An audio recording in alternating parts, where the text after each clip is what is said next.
Welcome to Success Weekly with James Tharris, a weekly dose of thought-provoking ideas and helpful tips on improving your mindset. And now, here's your host, James Tharris. Hello and welcome to another episode of Success Weekly. I'm James Tharris. Today we're going to take a little bit of a detour on some of our normally talked about success principles, and we're going to talk specifically to parents and successful parenting.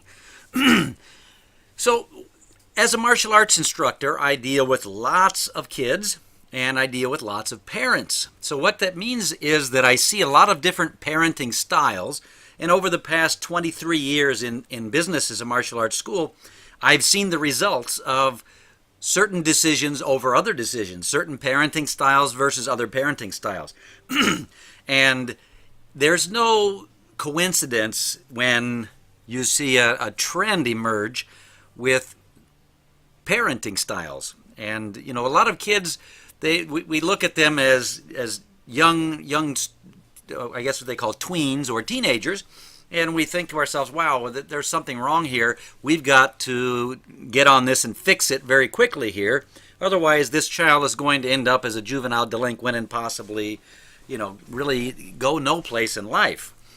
And I say at that point, it's a little bit late. Now, it's never too late, but it's a little bit late to really get the biggest bang for your buck, if you will, when it comes to raising your kids.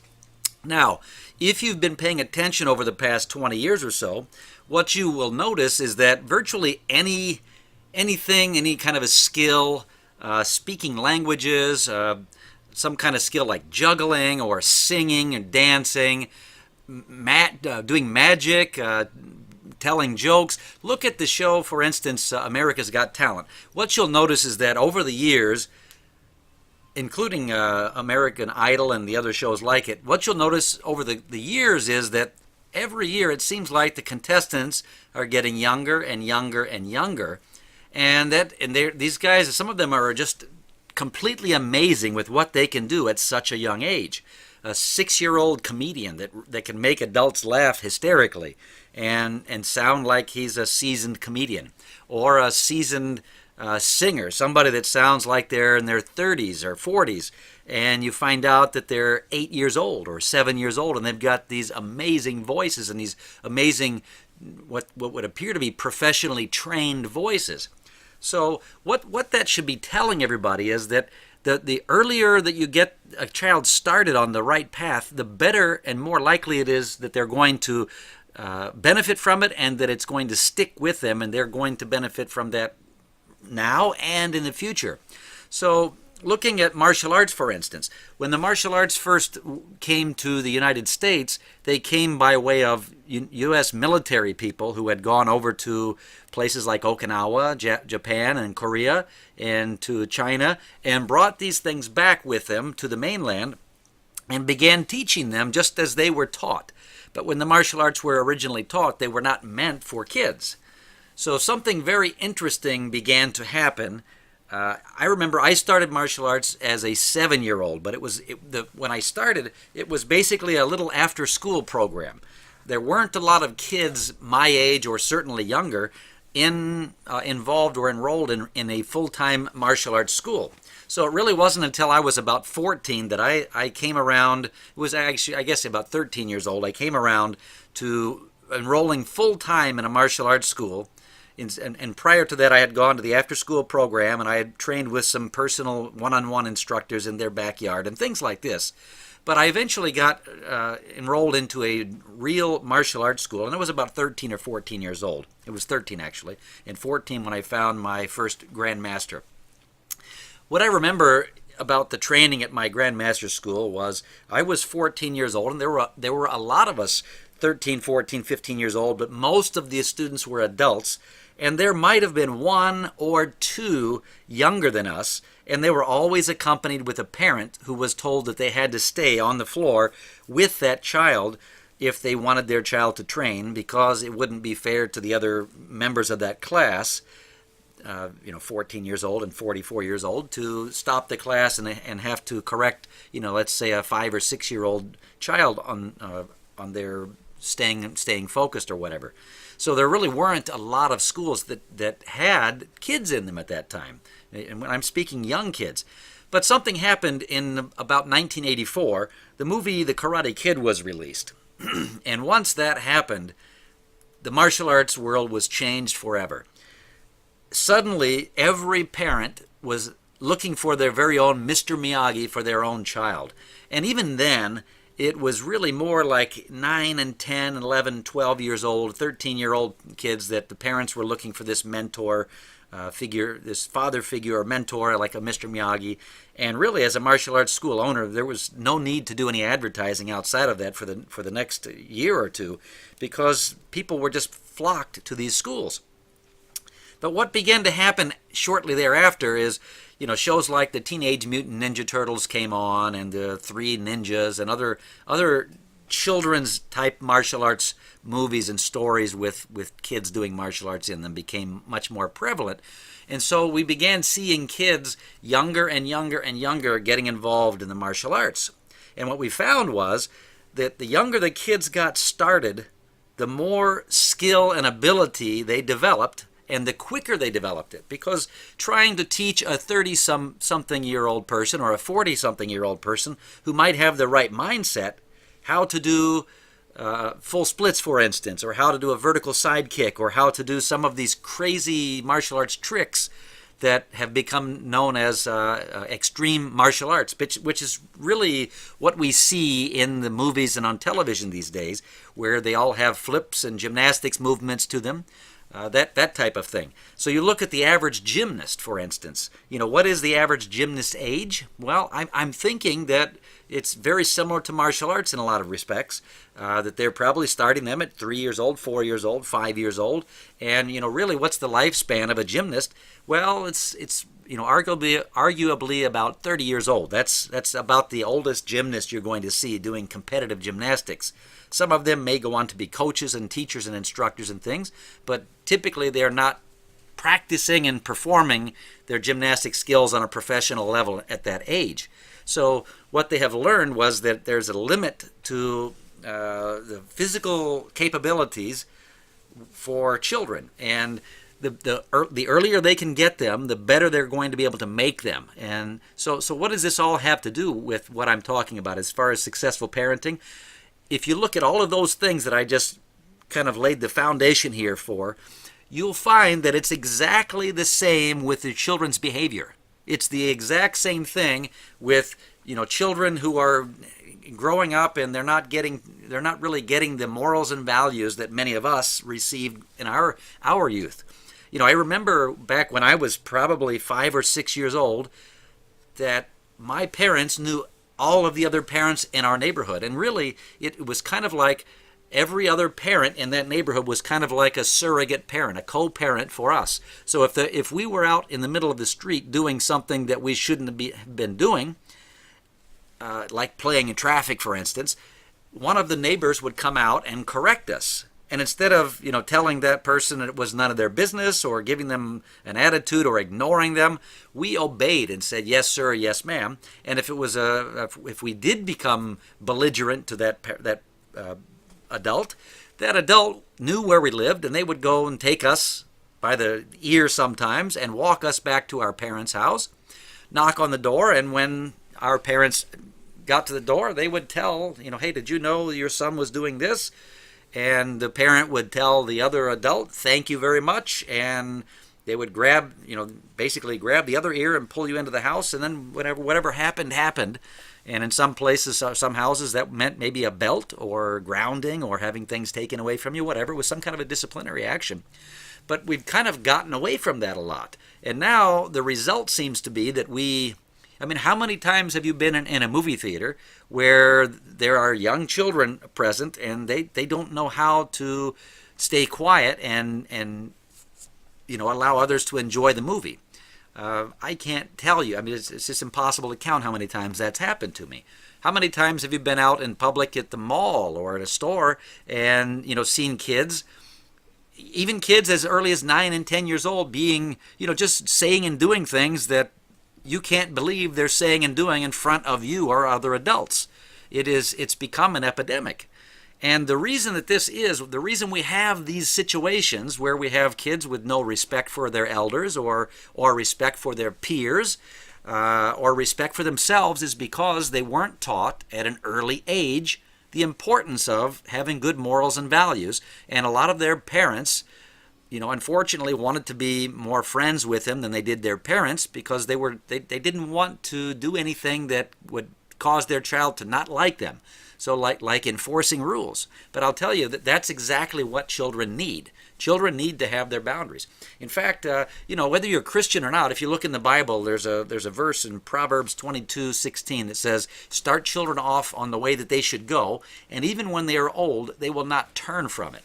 So this is my message here, is in order to be a successful parent, you've got to set boundaries for your kids. You've got to teach them when they're young, and the younger that you start, the better. The kids learn, they're just little scientists. Their brains are hardwired to begin learning from the moment that they are born. From the moment we're born, we're basically looking around, trying to figure out what the heck is going on around us. And it isn't until somebody explains to us and takes the time to teach us how to speak little words and understand, like hold up an object and say pen and have the child repeat it back to us, pen, that they learn these kind of things. But once they're able to learn those kind of things, the learning is not finished. It's not just let the kids be kids. We certainly want the kids to be kids, but we want the kids to be kids with great morals and values to help grow up and become the next generation and leaders in our country and in our world.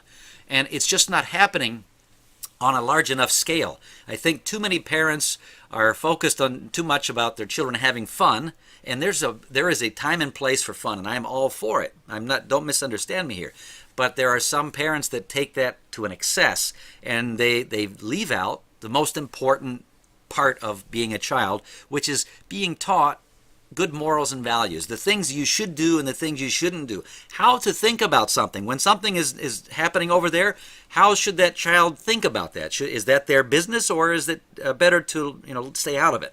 Those are the kind of things that are not really being taught much anymore. And for those who are still teaching it, I applaud you. So that's our mission in martial arts, is to really teach morals and values and personal development. So, personal development, there's no age that it begins. It's not something you start at age 15 or 16 years old. It starts the moment we're born. Personal development of your person, development of your mindset, development of your individual skills. And so the sooner that a child learns that there are boundaries, and you've got to stick to those boundaries, parents. You've got to make sure that you first of all, you set the boundaries, and then you stick to them when the children start to stretch them, because I guarantee you they are going to stretch their boundaries. They are little scientists, as I mentioned, and they're going to do everything in their power to see how far they can push the boundaries this direction, that direction, and basically 360 degrees. And if there's any give in any of those directions, you and I both know, because we did it ourselves, you and I both know that they will find those weak spots in the boundaries, and they will push through, and they will escape through what we thought was a well-guarded boundary, and then they will come back and say things like, well, you didn't tell me about that. And it's important. So that's one of the things that we have to teach our children about, these little gray areas. When I say X, it means X, Y, Z, and A, B, C, D as well. So don't try pulling that on me when I tell you that you can't do this. Don't come back to me and say you didn't know about this, because there's going to be a disciplinary action for that if you try pulling that one. And so again, that's kind of teaching kids their boundaries. So what I believe that needs to be done, and I really wish I had done it a little bit more. I did a pretty good job with my kids, but after watching my wife parent, I realized, wow, I could have done so much better had I had that kind of upbringing and that kind of knowledge, and I didn't have it. So I did pretty good, but I could have done a heck of a lot better. And that's in being able to set the boundaries and make sure that the kids know the disciplinary actions for those boundaries in advance. It's kind of like our law system. If we get caught speeding, for example, what's the repercussion? What are we going to expect that's going to happen if we get caught speeding? Well, yes, we're going to get pulled over and probably given a ticket.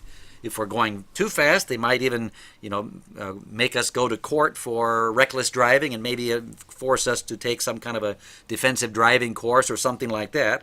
And then we know also that if we get too many tickets, our insurance rates are going to go up. So we're told in advance about these things. And then it's up to us to decide whether or not we want to take the risk. Because there's a time and place where you might need to exceed the speed limit, and you have to decide about the risk. But see, that the thing is you already know what the risk is. You know what it is you are risking.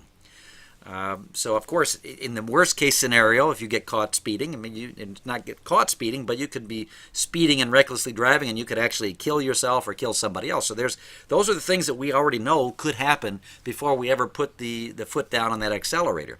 So we have to really do the same thing with our kids, and we've got to set boundaries and make sure that they know what the disciplinary actions are going to be in advance. And so, for example, if your child has poor behavior, and it's up to you to determine what that poor behavior is. That might be, your child rolling their eyes at you when you tell them that it's time to come in, or sassing back with you when you tell them that it's time to take a bath, and they say I went first last time. Isn't it Joey's turn this time?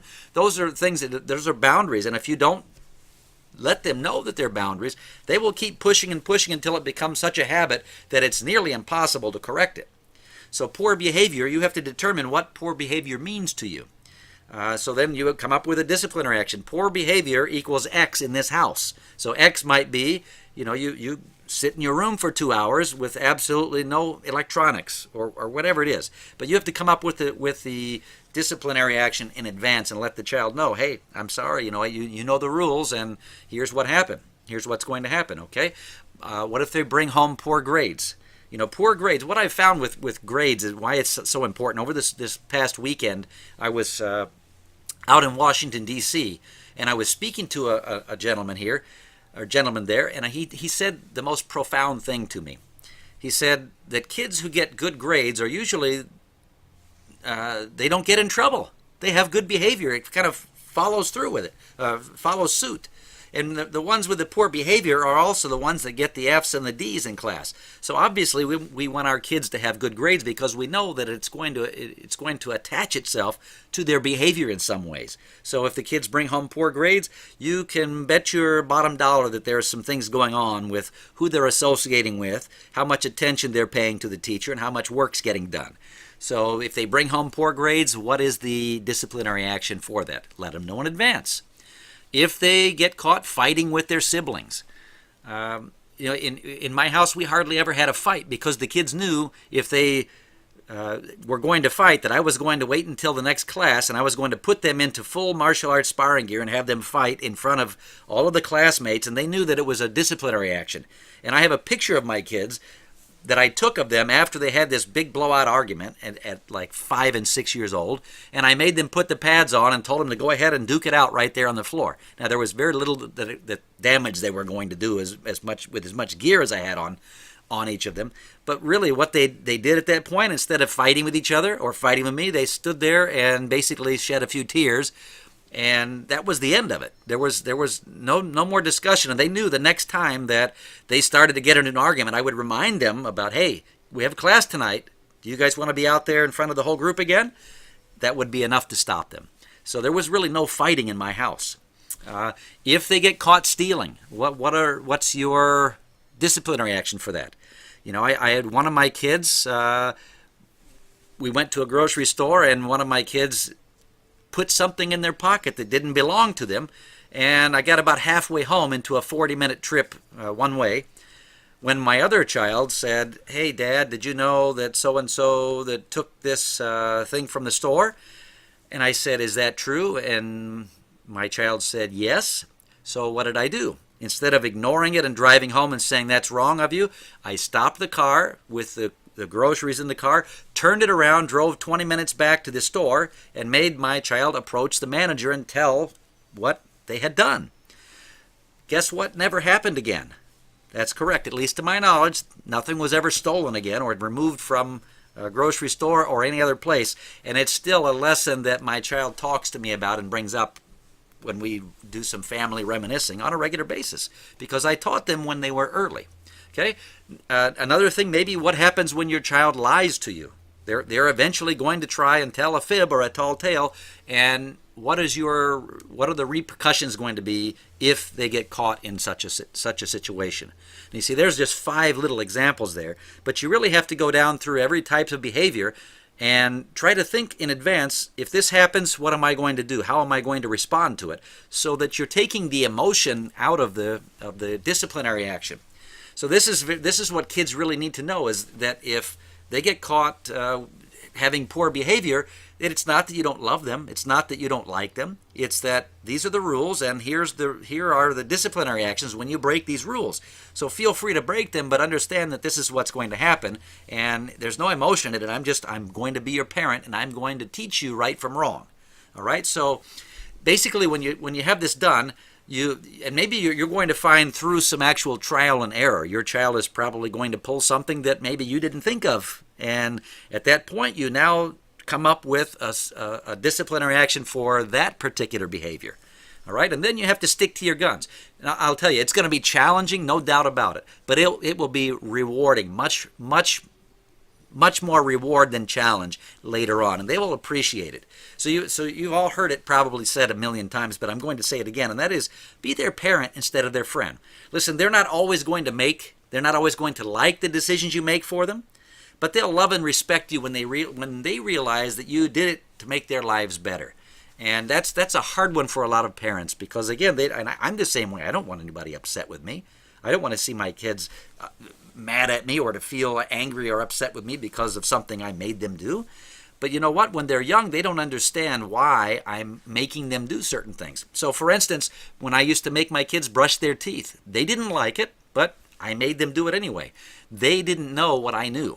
I had a lot of visits with the dentist and had fillings and drillings and a couple of root canals and things, and I don't want my kids to ever deal with those things. And so I made sure that they brushed their teeth every single day, and until it became a habit of their own and they started to understand. Now, do you think that in their 20s now that they're upset with me because I forced them to brush their teeth when they were growing up? Of course not. And there's 101 other things that I had my kids do, and I forced them to do them when they were younger against their will, even knowing that they were going to be upset with me when I forced them to do these things. And one of those things was martial arts. My kids knew that as long as they were with me, they would be doing martial arts. And they did martial arts up until the black belt level. And at that point, it was their choice whether or not they wanted to continue training or not. But they didn't have a choice whether or not they were going to go and take class or not. It wasn't their choice any more than it was their choice to begin first grade or second grade and have to go every day.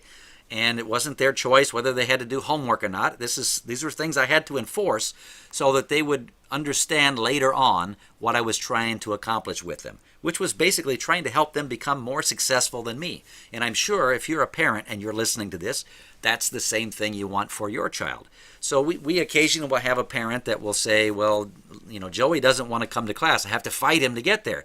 And oftentimes they'll say something like, he loves it when he's there, but trying to get him there is a real task.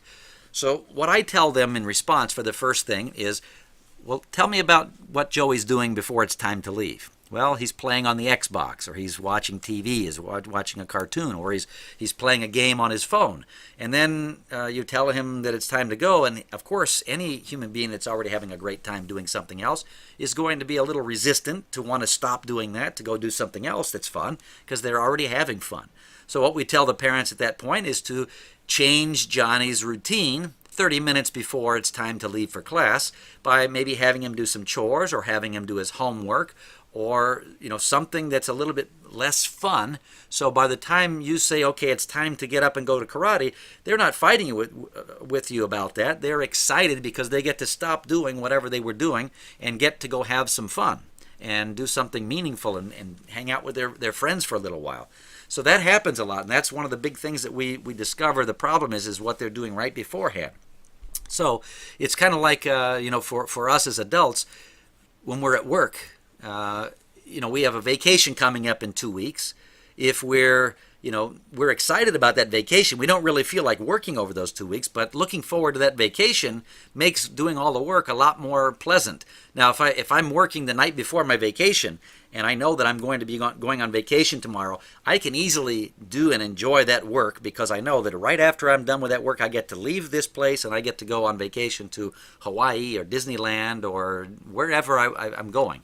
And it's a mindset. It's a psychological trigger that we have to learn how to, harness in our lives and implement with our children. It's kind of like you learn to, with animals, dogs and cats, we sometimes have to give them medicine, and many times they won't take the medicine outright, so we have to disguise it by putting it in some peanut butter or something to get them to actually take the medicine, because we know that if they don't take that medicine, that they're probably not going to heal or improve, and so we've got to be the smart one and the authority figure in this position and force them to do something they don't really want to do in order for them to get better. And for children to get better means maybe to get better grades, to have more meaningful relationships and friendships, and be able to have the confidence to tell a certain person, no, I don't want to be your friend because you're not going to take me any further along in life. You're actually probably not good for me and going to take me in a bad direction. So, no thanks. I don't want to hang out with you.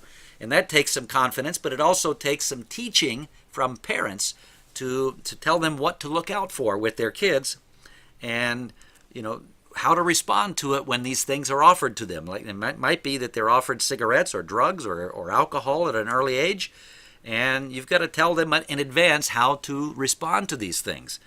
Same thing with getting involved in a friendship with the class clown or the D&F student, because they will rub off on them. Now, they're not going to like it when you tell them that Jimmy can't come over to the house because he has poor grades. They're not going to like that, and there's not a whole lot you can probably do about them associating at school, but you can probably do a lot about what they do after school and how much time they spend with that person. And I guarantee you something, they're going to fight you on things like this, and you have to, as the parent, you've got to realize what's in the child's best interest. So in our martial arts program, it's no different. Do you see your children coming to you in first or second grade and saying, I don't like school and I don't want to go, I don't really think this is going to be benefiting me? How would you respond to that? Would you tell them, don't worry about it. If you don't like it, you don't have to do it? Or would you say, no, Joey, this is something you have to do. First of all, it's the law that you go to school until you're at least 16 or 18, whatever the law is now. You don't have a choice in the matter, so you're going to get on that bus, or you're going to ride your bike, you're going to walk, or I'm taking you to school, and that's the end of the story. So I think that's how most parents would approach the situation if their child didn't want to go to school anymore. Now, the same thing applies when the child gets to the high school age and there's some cases they decide they want to drop out. Some parents maybe will let their child drop out. I would never have let my children drop out of high school because I know that those are really the best years of your life, and they're some of the most powerful as far as establishing your final habits on the road to success. And then, of course, if they drop out, that's something they're going to regret later on. The pressure's off for now. They don't have to go to school anymore. They don't have to wake up. But now what? They have to figure out a way to fill that time, and usually that time doesn't get filled with the best things. So anyway, it's the same thing with students and parents that have students ages 3, 4, 5 years old. Those children are going to fight you about coming to martial arts. They're going to fight you about continuing in their football league, or they're going to continue fighting you about going to dance or gymnastics. And it's up to you as the parent to say this to yourself. Okay, this program, whatever it is, martial arts, gymnastics, dance, football, whatever, is it something that's going to benefit my child long term? Is it something that I can see is going to enhance their lives? If the answer is yes, you don't give them the opportunity or the option of keep doing it or quit. You tell them that this is what they're going to be doing for the next X amount of time, and they better learn to like it because we're going to be doing it every Tuesday and Thursday, or every Monday, Wednesday, or whenever the activity has classes. And that's really where you're going to have to learn. That's a boundary you're setting for your child, and if you give any indication through your voice or through your body language that there's wiggle room here, they're going to sense it, and they're going to stretch those boundaries, and they're going to see what happens.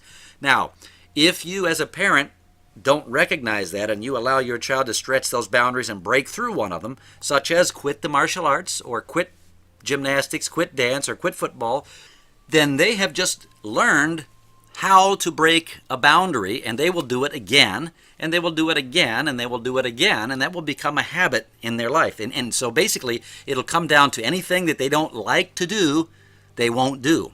And we are allowing them to exercise their quit muscle. As parents, we have to teach them to exercise their perseverance and commitment muscles, and not to step into things unless they're ready to get committed to them. And that's when somebody goes to college, for instance. Maybe you're listening to this right now and you already have a child who started college but didn't finish, or maybe you started college yourself and didn't finish. Well, how do you feel about that? If it was your child that started and didn't finish, where did they learn the behavior? Chances are they learned the behavior somewhere in their childhood.